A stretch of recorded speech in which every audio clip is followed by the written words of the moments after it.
अनुभव होती थी,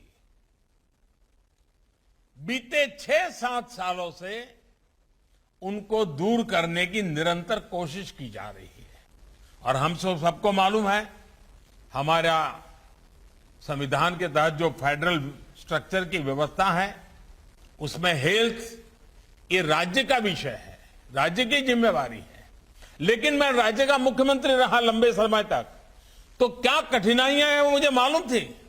तो मैंने भारत सरकार में आकर के, भले दायित्व राज्य का हो तो भी उसमें बहुत सारे काम करने चाहिए भारत सरकार ने, और उस दिशा में हमने प्रयास शुरू किया। हमारे यहां एक बड़ी समस्या ये थी कि देश का हेल्थ सिस्टम बहुत ही अधिक टुकड़ों में बटा हुआ था। अलग अलग राज्यों के मेडिकल सिस्टम में राष्ट्रीय स्तर पर कनेक्टिविटी और कलेक्टिव अप्रोच का अभाव था। भारत जैसे देश में जहां बेहतर स्वास्थ्य सुविधाएं राज्य की राजधानियां या कुछ मेट्रो सिटी तक ही सीमित थी, जहां गरीब परिवार रोजगार के लिए एक राज्य से दूसरे राज्य जाते हैं, वहां राज्य की सीमाओं तक सिमटी स्वास्थ्य योजनाओं से बहुत लाभ नहीं हो पा रहा था। इसी प्रकार प्राइमरी हेल्थ केयर और बड़े अस्पतालों में भी एक बहुत बड़ा गैप नजर आता था। हमारी पारंपरिक चिकित्सा पद्धति और आधुनिक चिकित्सा पद्धति के बीच भी तालमेल की कमी थी। गवर्नेंस की इन कमियों को दूर किया जाना बहुत जरूरी था। देश के स्वास्थ्य सेक्टर को ट्रांसफॉर्म करने के लिए हमने एक राष्ट्रीय अप्रोच, एक नई राष्ट्रीय स्वास्थ्य नीति पर काम किया।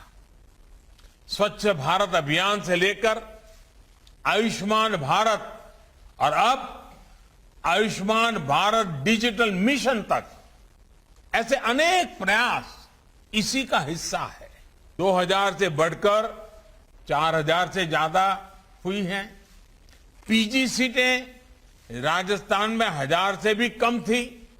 आज पीजी सीटें भी 2100 तक पहुंच रही हैं। भाई और बहनों, आज देश में प्रयास ये है कि हर जिले में एक मेडिकल कॉलेज या फिर पोस्ट ग्रेजुएट मेडिकल एजुकेशन देने वाला कम से कम एक संस्थान जरूर हो।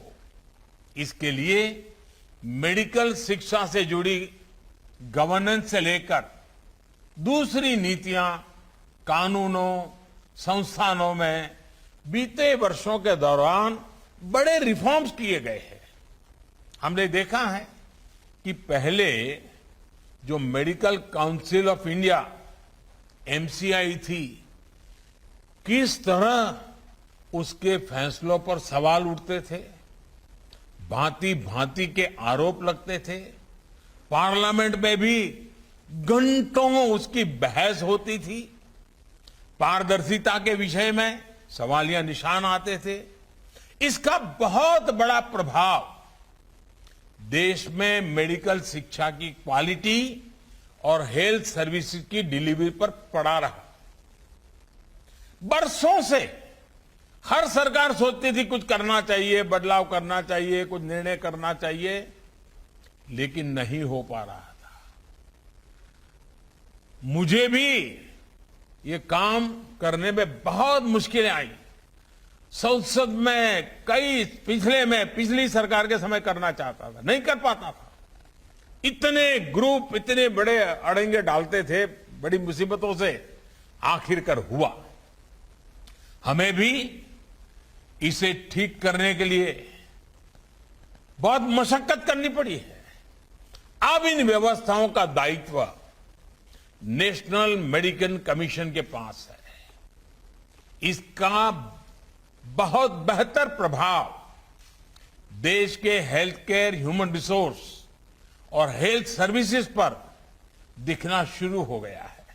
साथियों, दशकों पुराने हेल्थ सिस्टम में आज की आवश्यकताओं के अनुसार बदलाव जरूरी है। मेडिकल एजुकेशन और हेल्थ सर्विस डिलीवरी में जो गैप था उसको लगातार कम किया जा रहा है। बड़े अस्पताल चाहे वो सरकारी हो या प्राइवेट, उनके संसाधनों का नए डॉक्टर, नए पैरामेडिक तैयार करने में ज्यादा से ज्यादा उपयोग हो, इस पर सरकार का बहुत जोर है। 3-4 दिन पहले शुरू हुआ आयुष्मान भारत डिजिटल मिशन देश के कोने कोने तक स्वास्थ्य सेवाओं को पहुंचाने में बहुत मदद करेगा। अच्छे अस्पताल, टेस्टिंग लैब्स, फार्मेसी, डॉक्टरों से अपॉइंटमेंट सभी एक क्लिक पर होगा। इससे मरीजों को अपना हेल्थ रिकॉर्ड संभाल कर रखने की भी एक सुविधा मिल जाएगी। भाइयों और बहनों, स्वास्थ्य सेवा से जुड़ी स्किल मैन पावर का सीधा असर प्रभावी स्वास्थ्य सेवाओं पर होता है। इसे हमने इस कोरोना काल में और ज्यादा महसूस किया है। केंद्र सरकार के सबको वैक्सीन, मुफ्त वैक्सीन अभियान की सफलता इसी का प्रतिबिंब है। आज भारत में कोरोना वैक्सीन की 88 करोड़ से अधिक डोज लग चुकी है। राजस्थान में भी 5 करोड़ से अधिक वैक्सीन डोज लग चुकी है। हजारों सेंटर्स पर हमारे डॉक्टर्स, नर्सेज, मेडिकल स्टाफ लगातार वैक्सीनेशन करने में जुटे हैं। मेडिकल क्षेत्र में देश का ये सामर्थ्य हमें और बढ़ाना है। गांव और गरीब परिवारों से आने वाले युवाओं के लिए सिर्फ अंग्रेजी भाषा में मेडिकल और टेक्निकल एजुकेशन की पढ़ाई एक और बाधा रही है। अब नई राष्ट्रीय शिक्षा नीति के तहत हिंदी और दूसरी भारतीय भाषाओं में मेडिकल की पढ़ाई का भी मार्ग बना है। राजस्थान के गांव की गरीब परिवार की माताओं ने अपनी संतानों के लिए जो सपने देखे हैं वो अब और आसानी से पूरे होंगे। गरीब का बेटा भी, गरीब की बेटी भी, जिसको अंग्रेजी स्कूल में पढ़ने का मौका नहीं मिला है, वो भी अब डॉक्टर बनकर के मानवता की सेवा करेगी। आवश्यक ये भी है कि मेडिकल शिक्षा से जुड़े अवसर समाज के हर हिस्से, हर वर्ग को समान रूप से मिले। मेडिकल शिक्षा में ओबीसी और आर्थिक रूप से कमजोर सामान्य वर्ग के युवाओं को आरक्षण देने के पीछे भी यही भावना है। साथियों, आजादी के इस अमृत काल में उच्च स्तर का कौशल न सिर्फ भारत की ताकत बढ़ाएगा, बल्कि आत्मनिर्भर भारत के संकल्प को सिद्ध करने में भी बड़ी भूमिका निभाएगा। सबसे तेजी से विकसित हो रहे उद्योगों में से एक पेट्रोकेमिकल इंडस्ट्री के लिए स्किल्ड मैन पावर आज की आवश्यकता है। राजस्थान का नया इंस्टीट्यूट ऑफ पेट्रोकेमिकल टेक्नोलॉजी इस क्षेत्र में हर साल सैकड़ों युवाओं को नई संभावनाओं से जोड़ेगा। पेट्रोकेमिकल्स का उपयोग आजकल एग्रीकल्चर, हेल्थ केयर और ऑटोमोबाइल इंडस्ट्री से लेकर जीवन के अनेक हिस्सों में बढ़ रहा है। इसलिए स्किल युवाओं के लिए आने वाले वर्षों में रोजगार के अनेक अवसर बनने वाले हैं।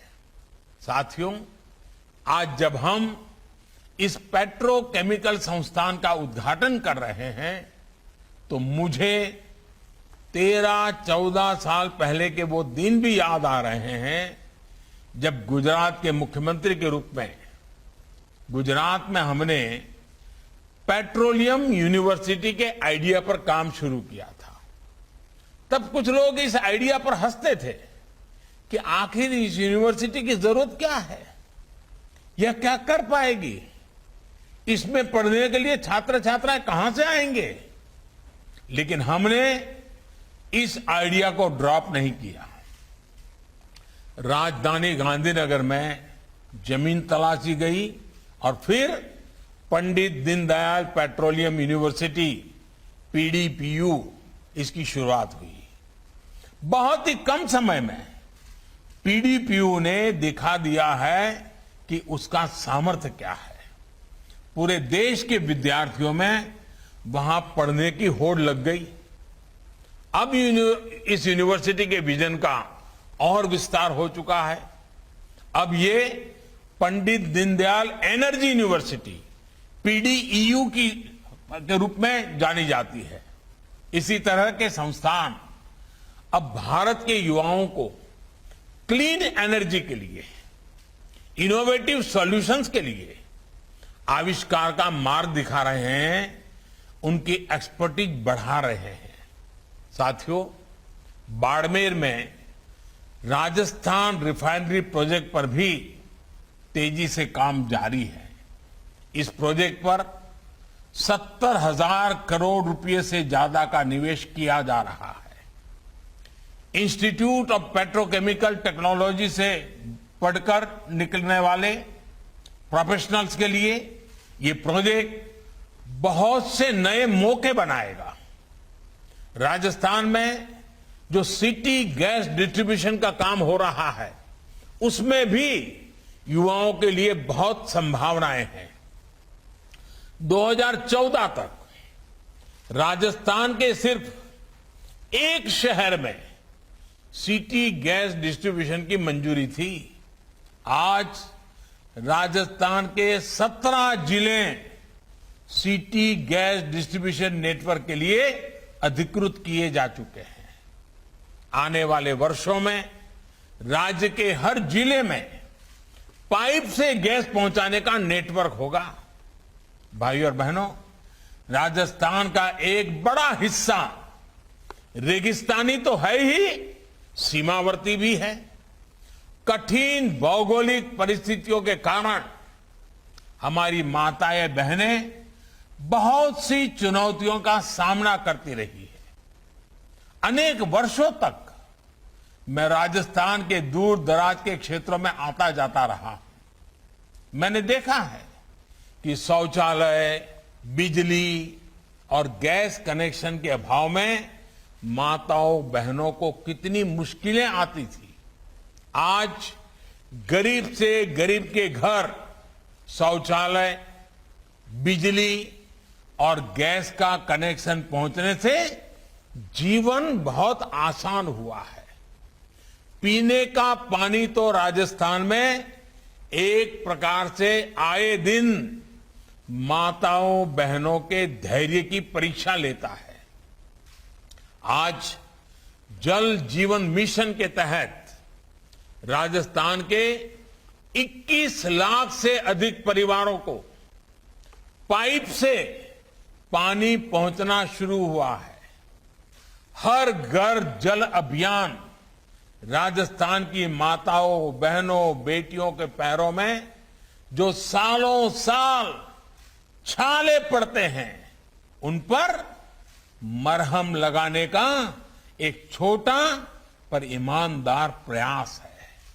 साथियों, राजस्थान का विकास भारत के विकास को भी गति देता है।